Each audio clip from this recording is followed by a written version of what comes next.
इंग्रजी बोलताना घाबरताय, मग ह्या वाक्यरचना पाठच करा. बघा, हे सूत्र मागच्या सेशनमध्ये मी एक्सप्लेन केलेलं आहे, पण आता ह्याच्यामध्ये तुम्हाला इट न वापरता, काय हा वाला इट न वापरता तुम्हाला काय करायचे,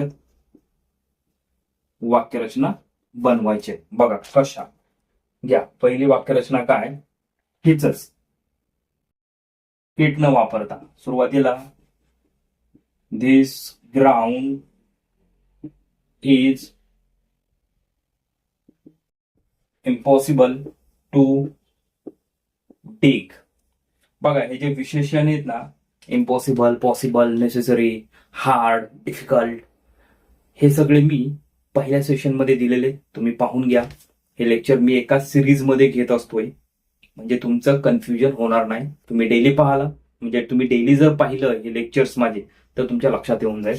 बघा आज मधलं लेक्चर पाहिलं तर तुमचा तेवढाच कन्सेप्ट क्लिअर होईल.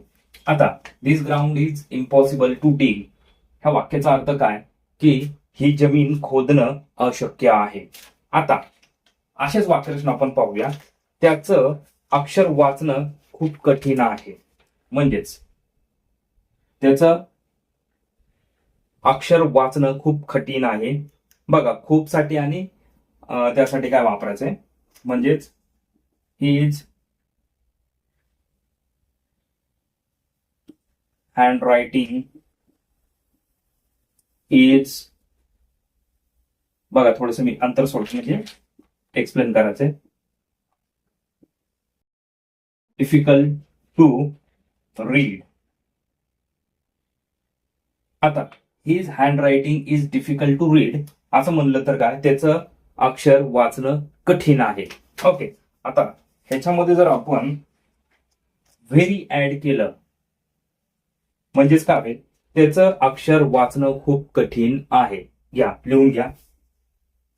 दुसरी वाक्यरचना, वाईट सवयी सुरू करणं सोपं असतं. वाईट सवयी सुरू करणं सोपं असतं, म्हणजे बॅड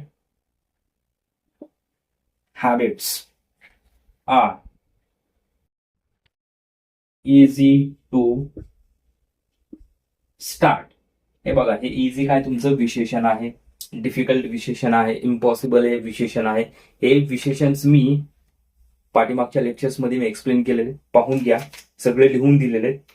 त्याच्यानंतर त्याचं स्पष्टीकरण समजायला कठीण होतं किंवा खूप कठीण होतं. आता ह्यासारखंच बघा, हिज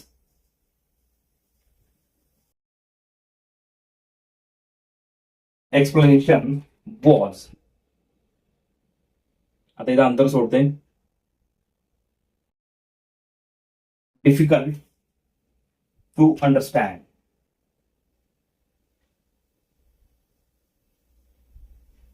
काय म्हणजे त्याचं स्पष्टीकरण समजायला कठीण होतं. आता खूप म्हणलं तर काय ना, इथं व्हेरी,